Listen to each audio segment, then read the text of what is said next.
own generation and its own loads, and it's balancing itself. So what are the major players now in terms of engineering language? The major players in during islanding and load shedding are the voltage and the frequency. Voltage is in terms of the excitation of the generation, and the frequency is in terms of the speed of the generator, or the steam that the turbine is getting for the generator to rotate. So these are the ways. So let us see again what happens. So you can see in the right hand side there is a controller, there is a rotor which is rotated by a steam turbine, and the steam turbine is of course getting steam from its boiler. Now what happens when there is a sudden load imposition or load throw-off? When there is a sudden load imposition, in case of island, what happens is there is a lot of load which is imposed on the generator, and you can see in the down the frequency is on the y-axis. The frequency starts dropping, and these curves are basically the slope of this curve depends on the amount of load we are imposing on the generator. So when there is, and the generator manufacturer gives us the droop characteristics. Now all these things will come into play when we are designing the islanding and the load shedding schemes. When the voltage is dropping, earlier because this seminar is on the automation, I would like to focus on what was the traditional method. What was the method earlier we used to use for these load shedding, or what for the load shedding technologies. So when the frequency is dropping, we used to set various points, various levels at which what loads are to be shed, and based on the frequency dip, the loads were shed, and naturally the frequency used to pick up and come to its operating level. So as I said, voltage is basically dependent on the reactive power, the excitation which we give to the rotor. So we need to have a constant voltage and a constant frequency. So for maintaining the constant voltage, we need to adjust with our AVRs the excitation that we give to the rotor.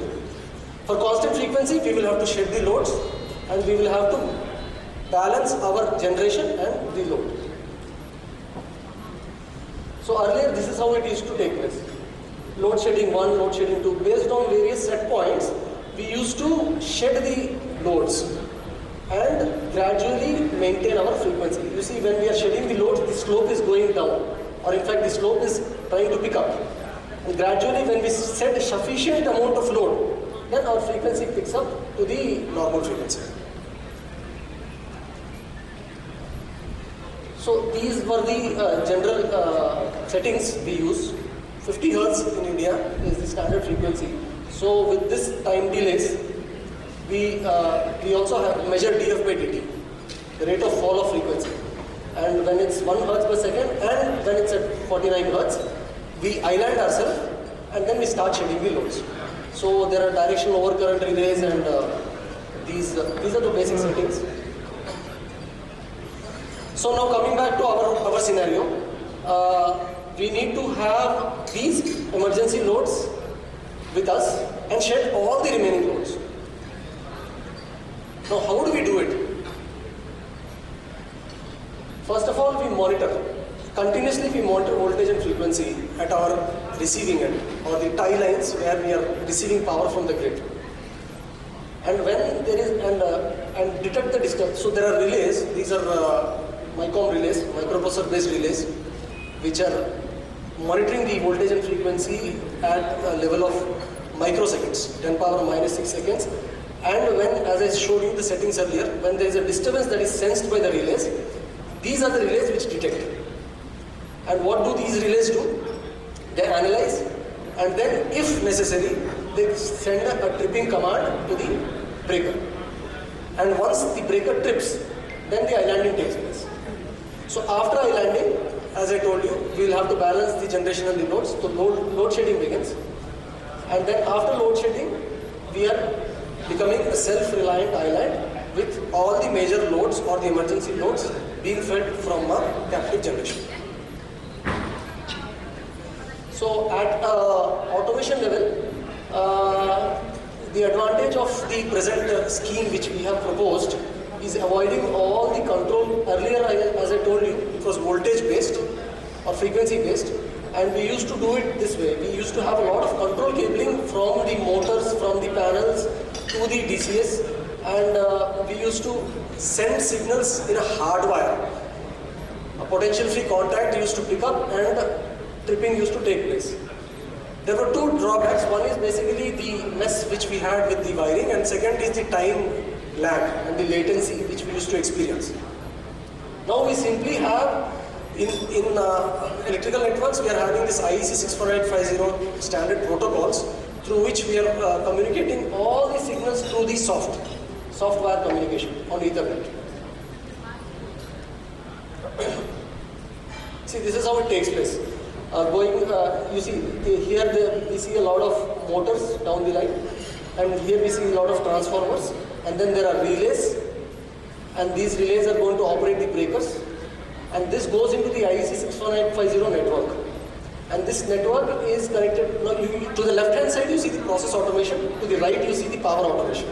These are the two automations which get married on the top at the control system level, and they interact with each other, knowing what are the electrical parameters and thereby tripping the respective breakers. So let us do the case study. Because there is sufficient time, I will go into the details of how we have implemented this in NMDC steel plant. So in the NMDC steel plant, we have various substations. These are the nomenclature which we have given. Basically, the substations, as you know, they are placed based on the function and the shop. There is a substation for center plant, raw material handling system, coal handling plant, lime and dolo plant, power and blowing station, blast furnace, coke oven, steel melting shop, HSM.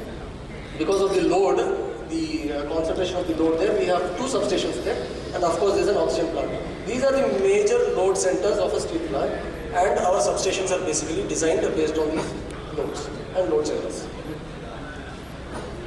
This is an approximate aerial view of the steel plant, and to the left you can see those are the RMHS and CHP. On the top we have the coke oven.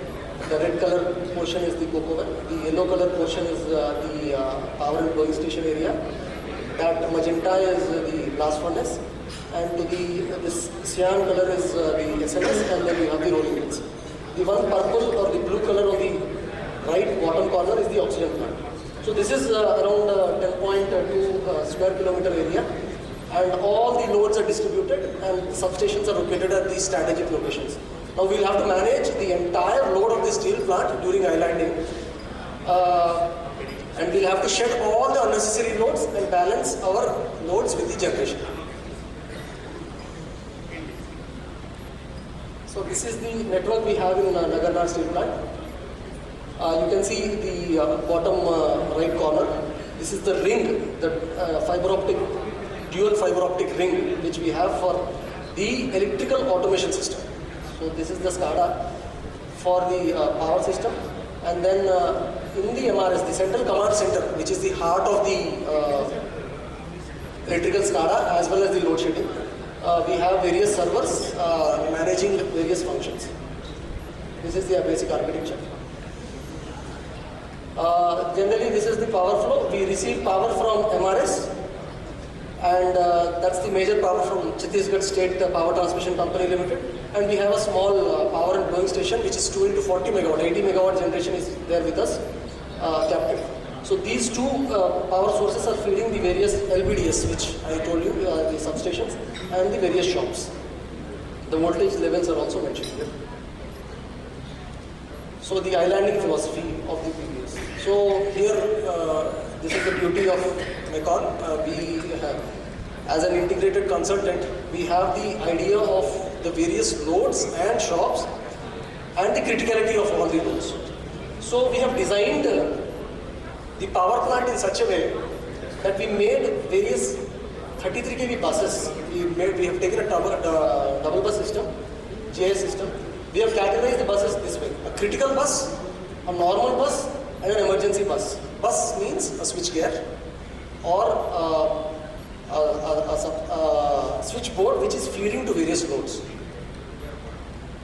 So we are connecting the critical bus and the normal bus with a bus coupler. And we are connecting the critical bus with the